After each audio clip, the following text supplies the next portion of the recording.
अस्सलाम वालेकुम ख़ातिन हज़रात, मैं हूँ उसताद अहमद कसाना। अजीब बात है कि हमारे तमाम इदारे जो कह रहे हैं कि जनाब हमने ज़बरदस्त सिलेक्शंस करवाए हैं। इवन कि जो कोर कमांडर्स कॉन्फ्रेंस का जो एलामिया आया है, उसमें भी ये कहा गया जी कि ज़बरदस्त किस्म के इलेक्शंस हो गए हैं, बल्कि उन्होंने तो मुबारकबाद भी दे दी है नई हुकूमत को।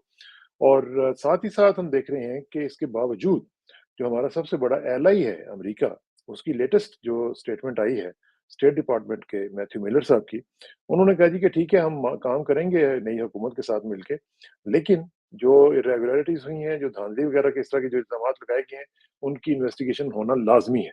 और साथ ही साथ उन्होंने ये भी कहा है कि ये जो ह्यूमन राइट्स में चीज़ें आती हैं, ख़ास तौर पे सोशल मीडिया के हवाले से, इनको भी ज़रा देखा जाए क्योंकि पाकिस्तान में बहुत ज़्यादा शिकायतें इस तरह की आ रही हैं।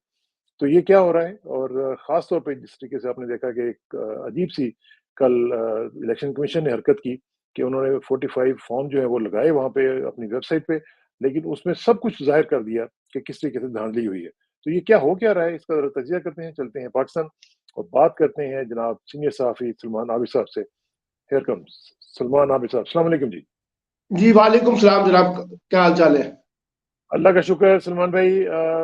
मेरा ख़्याल है कि ज़रा ये मुझे थोड़ा-सा शुरू में ही ये बात कर लेते हैं कि ये जो अ, स्टेटमेंट आई है कोर कमांडर्स कॉन्फ्रेंस की और उसके बाद हमने देखा कि उसी उसकी उसकी टाइमिंग भी अजीब है कि साथ ही हमने देखा कि इलेक्शन कमीशन ने भी जो फॉर्म 45 है वो लगा दिए हैं। एक तरफ कहा जा रहा था जी कि ज़बरदस्त इलेक्शंस हुए हैं और दूसरी तरफ इलेक्शन कमीशन ने जो है सारा भांडा जो है फोड़ दिया खुद ही। तो ये क्या हुआ क्या है? देखिए, जो कोर कमांडर कॉन्फ्रेंस का मुश्तरका एलामिया है, वो फितरी था। उसमें कोई गैर मामूली बात नहीं है। इसलिए कि इंतखाबात के अंदर जो सिक्योरिटी प्रोवाइड करनी थी, वो प्राइम रिस्पॉन्सिबिलिटी थी हमारी इस इंटेलिजेंस एजेंसीज की, फौज की, सिक्योरिटी इदारों की। उसमें तो काफी हद तक कामयाबी हुई थी। और इलेक्शन के दौरान आपने देखा और इलेक्शन डे वाले दिन देखा, हमें कोई बहुत ज्यादा सिक्योरिटी के इश्यूज को चैलेंज नहीं रहा, जो कि हमें इंतखाबात से पहले बहुत डर था। उस हद तक तो फौज जो है वो ये क्रेडिट जरूर ले सकती है कि इंतखाबात बड़े पुरअमन तरीके से हुए। लेकिन इंतखाबात के अंदर जो खेल खेला गया, वो तो इलेक्शन डे की रात को खेला गया ना, जहां इंतखाबी नतज को तब्दील किया गया। क्योंकि जहां सिक्योरिटी थी, आपने लोगों को मौका दिया, लोग बाहर निकले, लोगों ने वोट डाले। अब उसका इजहार जो है वो वोटों के जरिए नहीं हुआ रात को, और उसके बाद नतज तब्दील कर दिए गए। तो इसलिए इस बात पे तो तशवीश है। अब यकीनी तौर पर हमारी जो अपना इलामिया है, वो ये तो नहीं कहेगा कि जनाब इलेक्शन कमीशन ने अपने नतज को तब्दील किया है या वो इस खेल में मुलव्वस है या नहीं है। वो उनका डोमेन भी नहीं है उस तरह से। तो उन्होंने तो बुनियादी तौर पे जो सिक्योरिटी के कॉन्टेक्स्ट में अपने आप को लेजिटिमाइज किया है, एक बात। दूसरी बात यह है कि जो इलेक्शन है, उसके ऊपर चाहे हमारी इस्टेब्लिशमेंट हो, चाहे हमारी अब आने वाली जो नई हुकूमत बनी है वो हो, चाहे उसमें इलेक्शन कमीशन हो, और चाहे उसमें कुछ भी कोई भी लोग हो, जो भी ये कहता है कि ये इलेक्शन फेयर हुए हैं, वो बुनियादी तौर पर एक कौम के साथ एक मजाक वाली बात है। इससे ज्यादा इसमें और कोई बात नहीं है। उसकी वजह यह है, कल आपने देखा कि इलेक्शन एक्ट के तहत 14 दिन के अंदर अंदर आपने ये फॉर्म 45 अपलोड करने थे वेबसाइट के ऊपर। बिल्कुल। आपने फॉर्म 45 अपलोड नहीं किए 14 दिन के अंदर, और आप 47 की बेसिस के ऊपर सारा इंतखाबी निजाम चलाते रहे। अब जब कल आपने फॉर्म अपलोड किए, तो आपने देखा कि ख्वाजा आसिफ की नशिस्त के ऊपर और बाकी नशिस्तों के ऊपर जिस तरह के फॉर्म के अंदर इम्बिग्यूटीज नजर आई, अच्छा जिस तरह से उसके अंदर काट छाट की गई है, जिस तरह से उसके अंदर रंग को सफेद करके उसके ऊपर काट लिखा गया है, कहीं 16 है तो उसको उसके 1 से पहले 200 लगा के 216 किया गया है, कहीं और नंबर तब्दील किए गए। ये जो सारी काट छाट बता रही है, ये जाहिर करती है कि जनाब इसके अंदर किसी ने रद्दोबदल किया है। और बड़ी दिलचस्प बात यह है कि ख्वाजा आसिफ के हल्के में टोटल वोटों से ज्यादा वोट उन्होंने हासिल किए हैं, यानी जो डाले गए वोट है हाँ, उनसे ज्यादा वोट उनको पड़े हैं, जिससे एम्बिग्यूटी क्रिएट होती है। नवाज शरीफ के जी हल्के जी में भी ऐसा ही हुआ जी जी। तो मैं ये कह रहा हूं, ये फॉर्म 45 ही बुनियाद है इलेक्शन की ट्रांसपेरेंसी का। ये पहला बुनियादी फॉर्म होता है जिसकी बुनियाद पे फॉर्म 46 और फिर फॉर्म 47 सामने आता है। अब यहाँ फॉर्म 45 को रूल आउट करके 46 और 47 के ऊपर बेस किया गया है, 47 पे बेस किया गया है। तो इसलिए इलेक्शन की क्रेडिबिलिटी का जो मामला है वो तो डाउट में रहेगा। और सारे लोग ये कह रहे हैं कि इलेक्शन जो है बड़ा रिग्ड हुआ है। और जिस किस्म की गुफ्तगू पाकिस्तान के अंदर हो रही है, मैं जहां भी जाता हूं, लोग यही कह रहे हैं कि जनाब ये जो इलेक्शन है, ये इलेक्शन नहीं हुआ, ये एक सिलेक्शन हुई है, रात गए। अब उस है। सिलेक्शन में कौन कौन लोग मुलव्वस हैं, कौन लोग उसके किरदार हैं, ये एक सवाल हो सकता है। लेकिन सबको मालूम है कि कौन लोग थे जो पीटीआई को नहीं लाना चाहते थे और किस तरह से उनका रास्ता रोकना मकसूद था, और फिर किस तरह से एक जिसे वो कहते हैं ना कबूलियत का और मकबूलियत का जो मुकाबला था, उसमें आपने मकबूलियत को पीछे छोड़ दिया है, आपने कबूलियत को ओन किया है कि कौन हमें कबूल होगा। आपने नवाज शरीफ को भी कबूल नहीं किया, आपको शहबाज शरीफ कबूल था तो आपने वहां पर जाकर अपने आप रोल प्ले किया। तो ये सारा पॉलिटिकल सिस्टम जो एक अरेंजमेंट के तहत तैयार हुआ है, अब इसकी क्रेडिबिलिटी और लेजिटिमेसी के ऊपर सवाल होते हैं। ये जो अरेंजमेंट आप कह रही हैं, इसका मतलब है कि फिर वो जो -1 और -2 की बातें हुआ करती थी, -2 तो फिर हो गया ना, कि इमरान भी माइनस हो गया और नवाज शरीफ भी माइनस हो गया, तो ये बीच में से निकल आया जनाब मोहतरम शहबाज शरीफ साहब। देखिए ना, बात ये है कि -1 और -2 जो है, ख्याल ये था ना कि नवाज शरीफ साहब आएंगे पाकिस्तान आके तो कोई बहुत बड़ा इनकलाब लेकर आएंगे। वो इनकलाब तो उनसे निकला नहीं। जब वो इनकलाब उनसे निकला नहीं तो ऑटोमेटिकली एक अच्छा अपॉर्चुनिटी मिल गई कि जनाब इसके साथ साथ इनको भी -2 कर दिया जाए। उसकी वजह यह है कि नवाज शरीफ साहब का भी ट्रैक रिकॉर्ड जो है अपनी पॉपुलर पॉलिटिक्स में एस्टैब्लिशमेंट के लिए तो बहुत अच्छा नहीं रहा, उनको मसाइल ही रहे उनके साथ। और शहबाज शरीफ साहब जितनी ताबेदारी करते हैं, शायद उनको लगा कि ये ज्यादा ताबेदारी का रोल प्ले करते रहेंगे फ्यूचर में भी, तो इसलिए बेहतर है कि नवाज शरीफ साहब को भी निकालें। हाँ, एक्सटेंशन भी आएगी और वो भी जाहिर है कि उन्होंने एक कंसिडरेशन होगी। लेकिन ये मुझे बताएं सलमान भाई कि ये जो साथ-साथ हम देख रहे हैं कि इलेक्शन कमीशन ने ये जो हरकत की है, ये मुझे समझ नहीं आ रही कि इनको क्या ज़रूरत थी? भई सब कुछ आपने बेड़ा गर्क तो कर ही लिया था, आपने 47 की बुनियाद पे हुकूमत बनवा ली, सब कुछ कर लिया।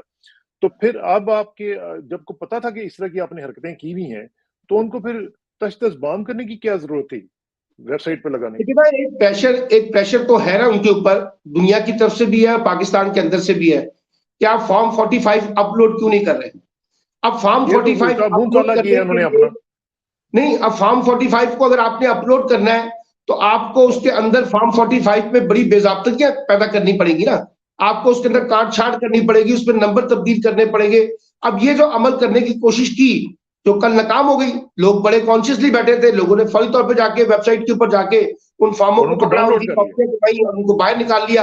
अब ये तो देखिए ना, इलेक्शन कमीशन का पीछा करेगा ये फॉर्म 45, मैं आपको बताऊं।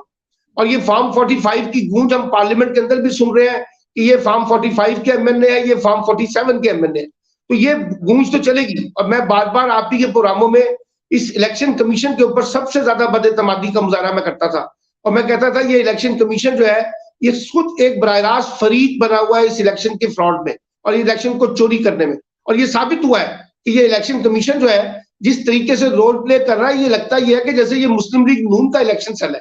अब आप देखिए ना, ये जो मखसूस नशिस्तों वाला मामला आया है, ये मखसूस नशिस्तें जिस तरह से छीनी गई है, वो जाहिर करता है कि इनके पॉलिटिकल मोटिव है। ये किसी भी सूरत में पीटीआई को वो मखसूस सीटें देने के हक में नहीं थे, और आपने वो सीटें पीएमएलएन में, जेयूआई में और पीपल्स पार्टी में बांट के उनकी अददी तादाद को और ज्यादा बेहतर कर दिया। अब अगर चाहे ये चैलेंज होगा, लेकिन सर जब चैलेंज होगा, फैसला आएगा, उससे पहले ईवान सदर में सदर पहुंच जाएंगे, उससे पहले जो है वो आपके सेनेट के इंतखाबात हो जाएंगे, तो आपने इनकी सेनेट की अददी तादाद जो है अपोजिशन की, उसको भी डिस्टर्ब किया। आपने ईवान सदर के इंतखाबात में भी गैर जानिबदारी का मुजाहरा किया, और आपने सेनेट के इंतखाबात के अंदर भी जो होने हैं उसमें भी उनकी अददी तादाद कम करके उनके नंबर्स को कम किया है। तो ये सारा खेल जाहिर करता है कि आपके पॉलिटिकल मोटिव है, आप एक पार्टी के खिलाफ है, आप एक पार्टी को एलिमिनेट करना चाहते हैं, आप उनको दीवार से लगाकर सबक सिखाना चाहते हैं कि जनाब आपके लिए कोई पॉलिटिकल स्पेस नहीं है। यही वो वजह है कि जब इदारे खुद फरीक बन जाए तो फिर इलेक्शन के बारे में, डेमोक्रेसी के बारे में और पॉलिटिक्स के बारे में सवालात तो उठेंगे ना सर। सवाल तो उठेंगे, और सवाल उठाने वाले भी अपने ही है ना, जिनके जो हमारे माशाल्लाह एलआई हैं। आज मैंने जैसे शुरू में कहा कि स्टेट डिपार्टमेंट की तरफ से ये मैसेज आ गया है, और ये लेटेस्ट है, ये अभी चंद मिनट पहले ये खबर आई है कि जनाब ये जो आपने हरकत की है इलेक्शन कमीशन साहब, और ये जिस तरीके से इरेगुलरिटीज हुई हैं, बदनामियां हुई हैं, इनको इन्वेस्टिगेट करवाना पड़ेगा। वो कह रहे हैं कि ठीक है हम मान लेंगे आपके रिजल्ट्स को, लेकिन जो आपने हरकतें की हैं ये तो इन्वेस्टिगेट होनी चाहिए। सर बात यह ना कि इन्वेस्टिगेट कौन करेगा? अगर आपने इन्वेस्टिगेशन इलेक्शन कमीशन से करवानी है, अगर आपने इन्वेस्टिगेशन फेडरल गवर्नमेंट से करवानी है, तो फिर आप उसको तो छोड़ दें, फिर भूल जाए उसका नतीजा क्या निकलेगा। कोई इंडिपेंडेंट कमीशन बैठेगा, कोई इंडिपेंडेंट कमीशन बैठेगा जो इसको इन्वेस्टिगेट करेगा। ये भाई फॉर्म 45 सारे अपलोड पहले किए जाए और देखा जाए कि उसमें कितनी काट छाट है। देखिए ना, अगर एक फॉर्म के अंदर कहीं काट छाट हो और बाकी 100 फॉर्म ठीक हो तो कोई इतराज नहीं करेगा, लेकिन जहां 100 में से 90 फॉर्म के अंदर काट छाट हो रही होगी तो इसका मतलब है डाउट्स तो आप खुद क्रिएट कर रहे हैं ना।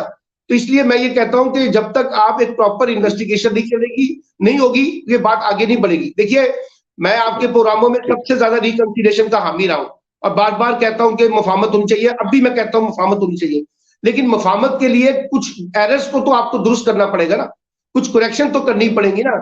ये नहीं हो सकता कि आप एक पार्टी के मैंडेट पे डकैती करें और उसके बाद कहें जी आइए रिकंसिलिएशन करें।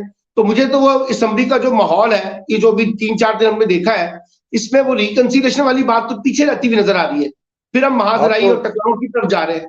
तो ये तो किसी भी सतह से पाकिस्तान के हक में नहीं है। ये जो आपने असेंबली की बात की है, ये इसी तरह की टोन जो है वो हमें कोर कमांडर्स के एलामिया से भी नजर आ रही है कि उसमें भी उन्होंने ये कहा है जी कि 9 मई के जो मामलात हैं उनको हम मंतकी अंजाम तक पहुंचाएंगे और उनको सजाएं देंगे। तो अगर ये इन्होंने मूव फॉरवर्ड करना है, जिस तरह पहले भी हमने 1-2 प्रोग्राम में बात की थी, तो मूव फॉरवर्ड करने का तरीका तो फिर यही है ना कि आप 9 मई को भी जरा थोड़ा सा पीछे रखें ना, कि आप बस करें और आगे बढ़ने की कोशिश करें और मामलात को हल करने की कोशिश करें। क्योंकि ये तो यूं लग रहा है कि जैसे एक जगह पे बिल्कुल पोलराइज्ड होकर सब लोग बैठे हुए हैं कि नहीं, हमने अपनी अपनी पोजीशन पे रहना, हमने कोई मुफावत नहीं होगी। रिकंसिलिएशन का तरीकाकार ये था कि जो इनकी मखसूस नशिस्तें थी वो आप दे देते, उससे एक स्टेप आप आगे जाते। फिर आप ये करते कि जनाब जो लोग 9 मई के वाकयात में बिला वजह गिरफ्तार हैं और कोई संगीन किस्म का उनके ऊपर इल्जाम साबित नहीं हो सका, उनको रिहा किया जाता और उनको उनके मुकदमात खत्म किए जाते। और जो पीटीआई के मरकजी रहनुमा है जिनको आपने बेतहाशा दहशतगर्दी के मुकदमात में जकड़ा हुआ है, उनसे भी उनको आजाद करते। यानी एक माहौल बनाना पड़ता है ना आपको, अगर आपने मुफाहमत की तरफ जाना है।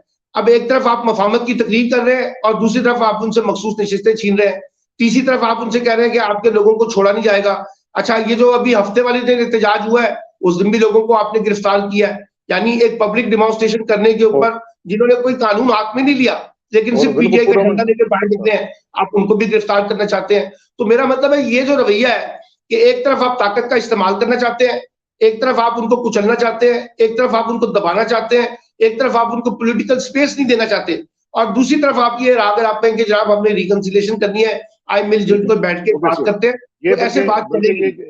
ये एक तस्वीर सलमान भाई मुझे किसी ने भेजी है फवाद चौधरी की, वो अपनी फैमिली के साथ हैं और उनके हाथों के साथ देखें वो सारी हथकड़ियां लगी हुई हैं और वो अपनी बेटियों को मिल रहे हैं। मुझे ये बताएं कि कौन से बच्चे इस तरह के बाप को अपने अपने बाप को देखेंगे इस हालत में, तो सारी जिंदगी उनको वो ट्रॉमा में रहेंगे, उनके अंदर वो सारी की सारी जो नफरत है वो पैदा होगी।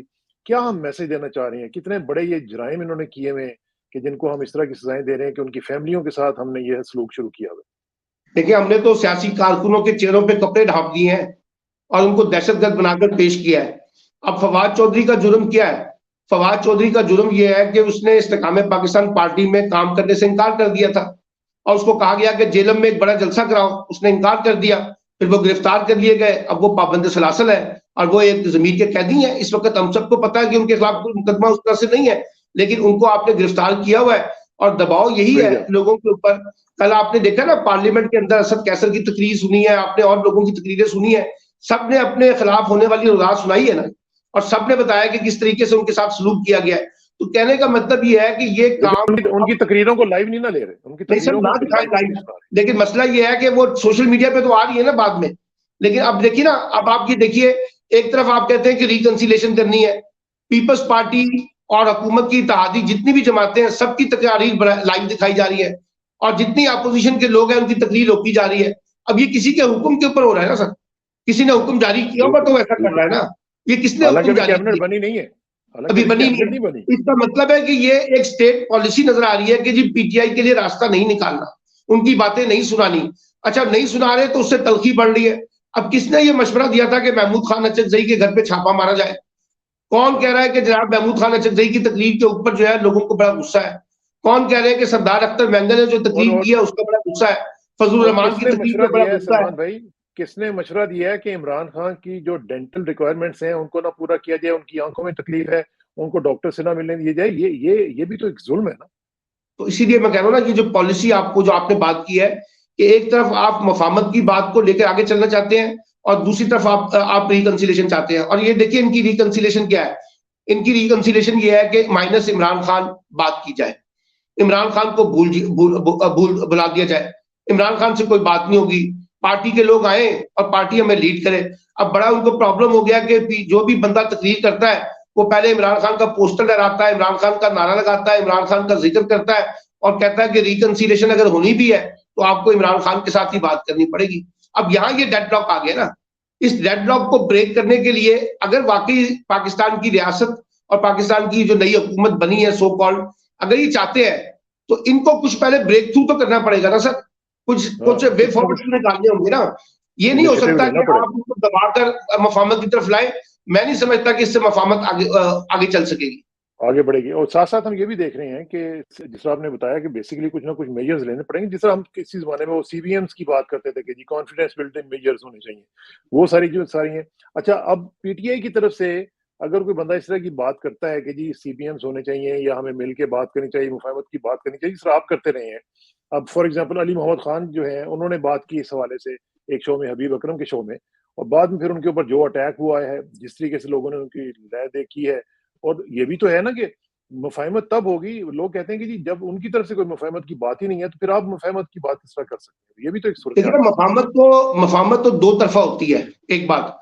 और पहली मुफाहमत का इनिशिएटिव जो है वो रियासत या हुकूमत लेती है, क्योंकि उसके पास ताकत होती है ना, वो इनिशिएटिव लेती है, फिर पॉलिटिकल पार्टी जो अपोजिशन में होती है वो उसको कैच करती है और उस स्पेस का फायदा उठाती है।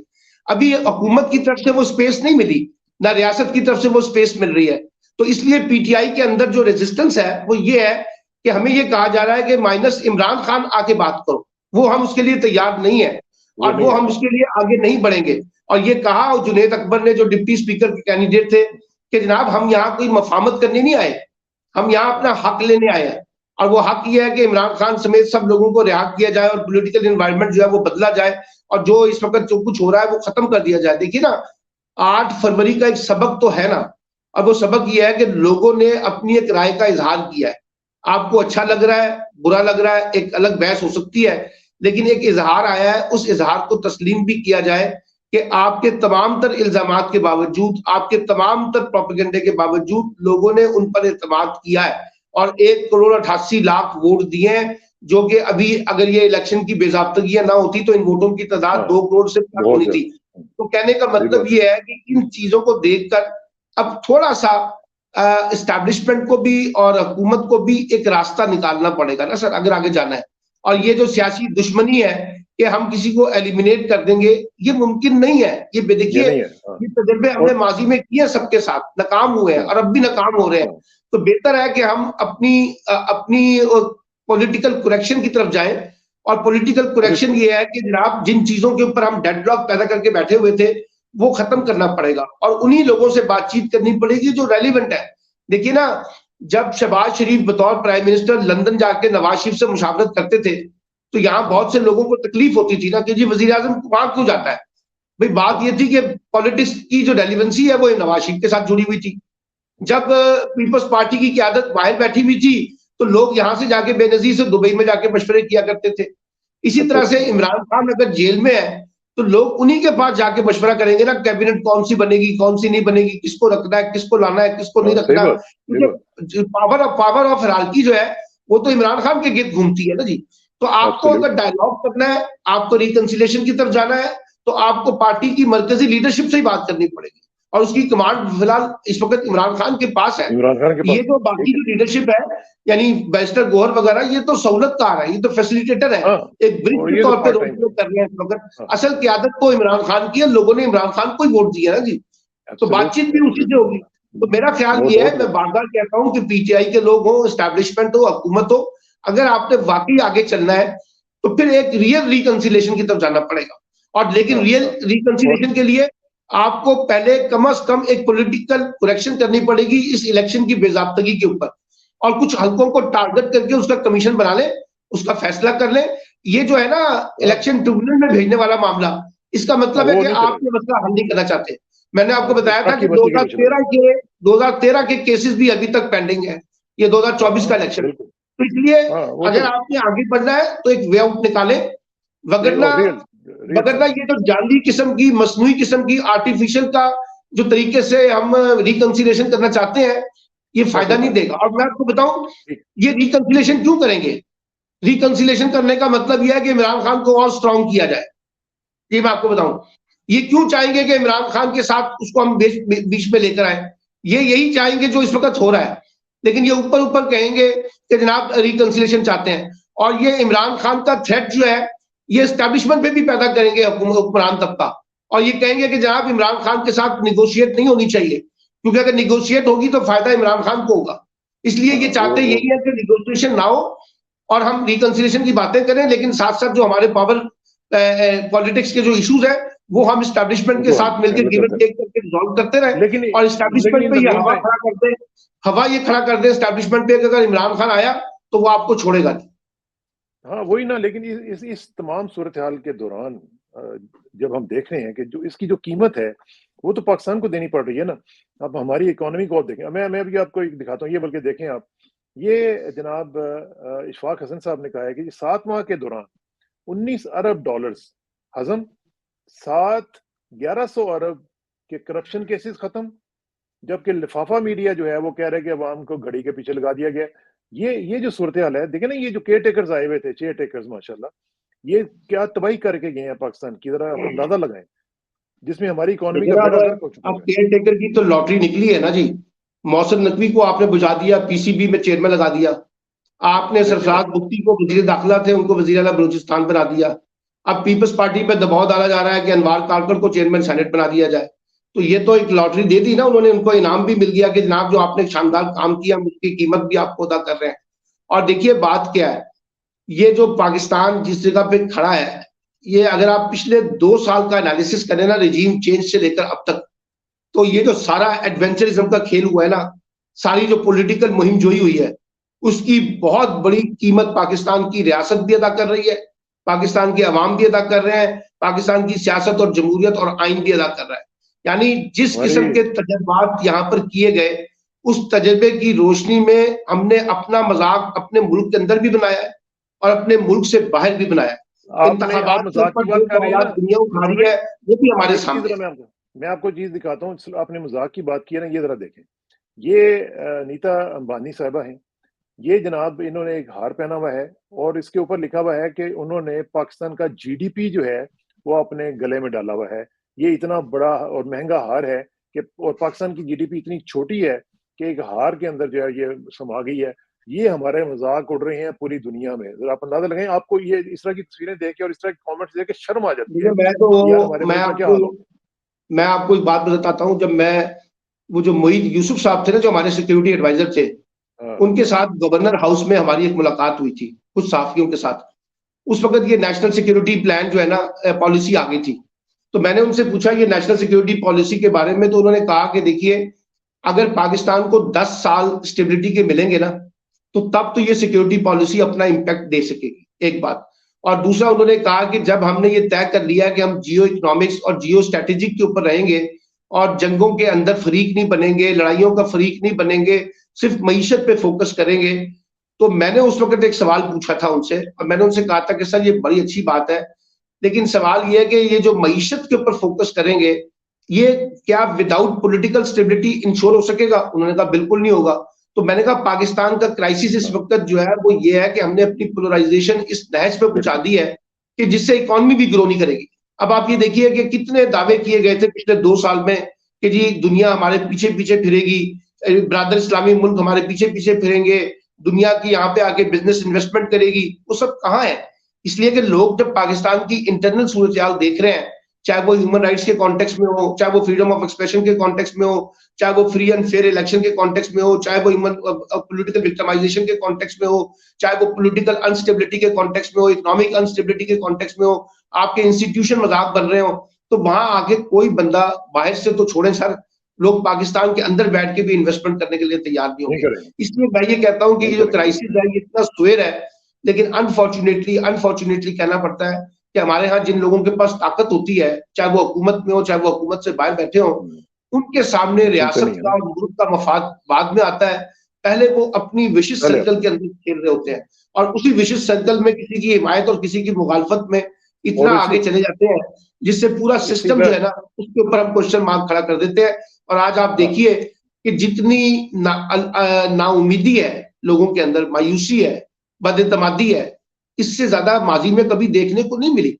उसकी वजह यह है कि सब इस वक्त पावर पॉलिटिक्स में इस तरह से उलझ कर रह गए हैं कि जो नेशनल सिक्योरिटी के, इकोनॉमी के, पॉलिटिक्स के, डेमोक्रेसी के, इंस्टीट्यूशन के इश्यूज हैं, आम आदमी के इश्यूज हैं, वो खत्म हो गए। अब जो आप अंदाजा लगाइए किसाना साहब, मैं रोजाना की बुनियाद पे लोगों का मातम सुनता हूं जो 20-20, 22-22 हजार के मुलाजिम हैं और उनको 12-12, 13-13, 14-14 हजार के गैस के बिल आए हैं। सर, ये अपनी तारीख में, पाकिस्तान की 75-77 साल तारीख में सबसे ज्यादा महंगे बिल इस वक्त अफोर्ड कर रहे हैं गैस के। और आप अंदाजा लगाएंगे 2.5 मरले के घर के ऊपर 15-15 हजार रुपए का गैस का बिल भेजा गया है और उसमें ना कोई गीजर चलता है, ना कोई लेना देना, और कोई सुनने वाला नहीं है। आप जिसके पास जाते हैं वो कहते हैं बिल जमा करा के आए, अदरवाइज ये किसने करवा ले दो, उसके अलावा जाए। और अभी बिजली का हो जाएगा, शुरू हो जाएगा, तो आप अंदाजा लगाइए जो आम आदमी को रिलीफ देने हैं वो तो कोई दे नहीं रहा। अच्छा, यहाँ हम आगे हैं एक मैजिक किस्म की हुकूमत के खेल में, यानी जो मीडिया के थ्रू ऑपरेट होती है। मरियम नवाज साहबा चीफ मिनिस्टर बनी है, उन्होंने भी आके वही खेल अपना लिया है। शहबाज शरीफ वाला एक मॉडल है कि आप मीडिया के अंदर पूरे के पूरे तरीके से ऑपरेट हो कि जी गवर्नेंस बड़ी शानदार होगी और हम यहाँ छापा मार रहे हैं, यहाँ छापा मार रहे हैं। पाकिस्तान को छापे नहीं मारने, पाकिस्तान को अपने सिस्टम को रेगुलेट करना है और उस सिस्टम को रेगुलेट करने के लिए कुछ नई एग्रेसिव पॉलिसियां, नई एग्रेसिव कानून साजी और नया एग्रेसिव इम्प्लीमेंटेशन का मैकेनिज्म दरकार है सर। और ये जो हम कहते हैं ना स्ट्रक्चरल रिफॉर्म चाहिए बेसिकली हमें आगे बढ़ने के लिए। हम ये कहते हैं कि स्कूल का विजिट कर लेते हैं, सफाई का निजाम दुरुस्त कर लेते हैं, और भाई सफाई के निजाम के लिए हमने लोकल गवर्नमेंट सिस्टम बनाए हुए हैं, उनको काम करने दें, उनको चलाएं, उनको बेहतर बनाएं। ये चीफ मिनिस्टर के काम नहीं है कि वो इस तरह की चीजों के ऊपर जाके ऑपरेट करना शुरू कर दें। ये जो तरजीहात हैं सलमान भाई, ये तो आपको आज नजर आ जाएंगी ना, फेडरल लेवल पे भी आपको पता चल जाएगा, प्रोविंशियल लेवल पे भी जब कैबिनेट्स बनेगी तो पता चल जाएगा कि कैसे कैसे लोग और कैसे कैसे तोहफे जो हैं वो हम पे मुसल्लत किए जाएंगे। अभी हम सुन रहे हैं कि इसहाक डार साहब को वजारत खजाना नहीं दी जा रही है, शायद वजारत खारजा दी जा रही है। अताउल्लाह तारड़ साहब जो हैं उनको माशाल्लाह वजारत इत्तलात देंगे, तो क्या क्या तोहफे होंगे और क्या क्या होगा सिलसिला। तो ये आप अंदाजा लगा लेना कि क्या हमें देखने को मिलने जा रहा है, क्या बंदा इसके ऊपर कह सकता है। मातम ही देखिए ना, इक्तदार की जो बंदर बांट का खेल है, अगर वो शख्सियात को सामने रख के खेला जाता है कि किसको कहां मैनेज करना है, तो उससे तो रियासत का कोई फायदा होने वाला नहीं है। हम कैपेबिलिटीज को और उनकी सलाहियतों को देखने की बजाय लोगों को नवाजना चाहते हैं हर निजाम के अंदर, और उसका तरीकाकार ये निकाला गया कि लोग इक्तदार के हिस्सेदार में अपने आप को शरीके कार बनाएं और इक्तदार के मफादात के साथ अपने आप को जोड़ें, तो उनको कोई ना कोई हिस्सा दे दिया जाएगा। यही पाकिस्तान में खेल हो रहा है। जो पाकिस्तान में बाहर बैठे हुए अच्छे भले इकोनॉमिस्ट हैं, यानी अगर आप कैसर बंगाली के ख्यालात सुने ना, तो वो आपको बताता है कि क्या किस तरीके से पाकिस्तान की इकोनॉमी के साथ जो कुछ हुआ है, लेकिन कौन सुन रहा है उसकी बात को, कौन सुनता है यहाँ पे बाकी इकोनॉमिस्टों को जो सही तरीके से गुफ्तगू कर रहे हैं। यहाँ तो आपने ऐसे इकोनॉमिस्ट लाके बैठा दिए जो इकोनॉमी की समझ बूझ रखते होंगे, लेकिन पॉलिटिकल इकोनॉमी के बारे में उनको कुछ भी नहीं पता कि लोगों की मईशत जो है वो क्या है, लोगों की मईशत को कैसे दुरुस्त करना है। अच्छा, फिर आप देखिए कोई नई इंडस्ट्री नहीं बन रही पाकिस्तान के अंदर। जब नई इंडस्ट्री नहीं बन रही तो नया रोजगार कहां से क्रिएट होगा सर? आपके इंफ्रास्ट्रक्चर डेवलपमेंट प्रोजेक्ट कर करके लोगों कौम पर बोझ बनाते जा रहे हैं। मिसाल के तौर पर अब ये कहना हम जी हर डिस्ट्रिक्ट में एक नया अस्पताल बनाएंगे, तो भाई डिस्ट्रिक्ट हेडक्वार्टर अस्पताल मौजूद है, उसको रेनोवेट करें, उसको ठीक करें, उसके अंदर तमाम चीजें लेके आए। ये पैरेलल स्ट्रक्चर बनाने की बजाय जो पहले से अवेलेबल स्ट्रक्चर है उनको दुरुस्त कर लेना। सारी गिमिक्री करना कोई नहीं, सारी गिमिक्री चल रही, सारी गिमिक्री चल रही है। इसके ऊपर सारा सिलसिला जो है वो देखेंगे और इसके ऊपर आपकी जो राय है इंशाल्लाह नेक्स्ट टाइम करेंगे, उनको शामिल है गुफ्तगू। बहुत बहुत शुक्रिया सलमान भाई, जल्दी मुलाकात होगी इंशाल्लाह। अस्सलाम वालेकुम।